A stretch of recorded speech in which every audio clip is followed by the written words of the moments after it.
জাতীয় সমাজতান্ত্রিক দলের জাসদ সভাপতি ও সাবেক তথ্যমন্ত্রী হাসানুল হক ইনুর সঙ্গে স্বৈরশাসক শেখ হাসিনার কথোপকথনের একটি অডিও রেকর্ড ফাঁস হয়েছে।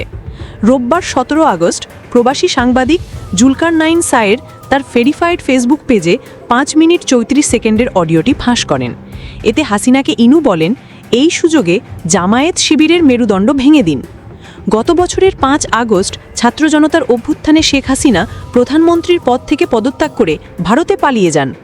এরপর থেকে একের পর সামনে আসছে নানাজনের সঙ্গে তার ফোনালাপ। অডিওটিতে হাসানুল হক ইনু শেখ হাসিনাকে বলছেন, আপনার ডিসিশনটা খুবই কারেক্ট হয়েছে। মাননীয় প্রধানমন্ত্রী, আপনি একটু দয়া করে অ্যারেস্ট করে ফেলতে বলেন সবাইকে, তাহলে আর মিছিল করার লোক থাকবে না। এ সময় শেখ হাসিনা ইনুর কথায় সম্মতি দিয়ে বলেন, আমরা রণক্ষেত্রের সাথী।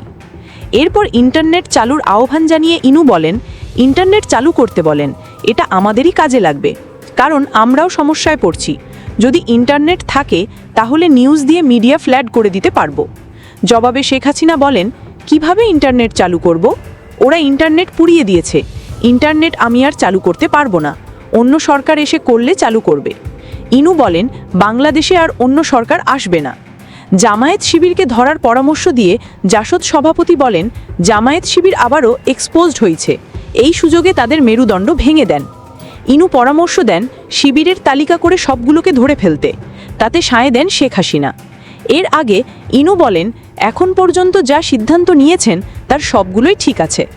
এর আগে ঢাকা দক্ষিণ সিটির সাবেক মেয়র শেখ ফাজলে নূর তাপসের সঙ্গে শেখ হাসিনার একটি অডিও রেকর্ড ফাঁস হয়, সেটিও গণ অভ্যুত্থান চলার সময়ের।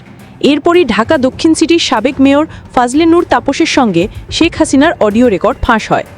এছাড়া আওয়ামী লীগ সরকারের পতনের পর গত ১ বছরে দলটির সভাপতি ও সাবেক প্রধানমন্ত্রী শেখ হাসিনার হাফ ডজনের বেশি কল রেকর্ড সামনে এসেছে।